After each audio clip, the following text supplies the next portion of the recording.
मार्फत की दुनिया के मुअज़्ज़ज़ दोस्तों, मैं हूँ सईदा शहज़ादी और आप तमाम देखने और सुनने वालों को अस्सलामु अलैकुम। इसराइल पर हमला हो गया।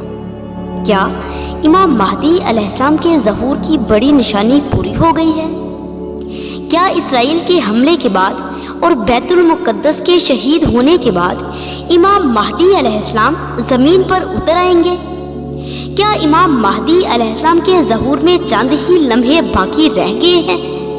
नाज़रीन गिरामी, इमाम महदी अलैहिस्सलाम के ज़हूर से पहले एक अजीम आलमी जंग होगी और ये जंग इसराइल से शुरू होगी और रफ्ता रफ्ता पूरी दुनिया को अपनी लपेट में ले लेगी।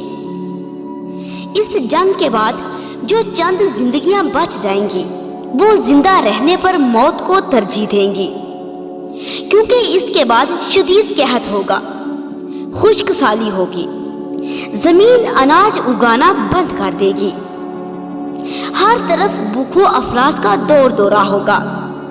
यही वो दौर होगा कि जिस दौर में हज़रत इमाम महदी अलैहिस्सलाम ज़हूर फरमाएंगे। आपके ज़हूर के बाद बहक्मे खुदा जमीन अपने खजाने बाहर निकालेगी और रूहे जमीन पर सब्जा ही सब्जा नजर आएगा और वो जमीन को खुशहाली का गहवारा बना देंगे। इस बात में कोई शक्को शुबा नहीं है कि यके बाद दीगरे इमाम महदी अलैहिस्सलाम के ज़हूर की अलामात पूरी हो रही हैं।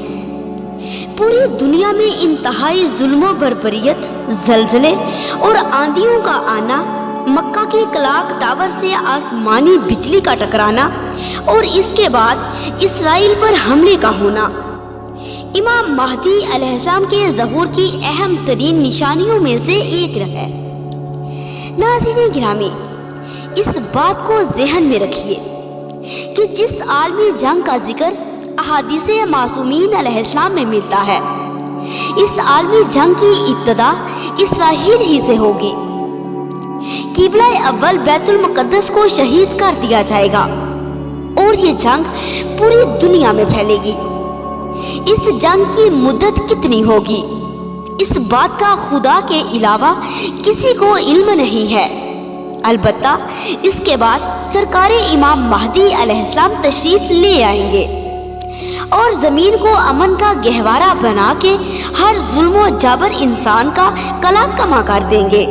अल्लाहुम्मा सल्ली अला मुहम्मद व आले मुहम्मद व अज्जिल फरजा।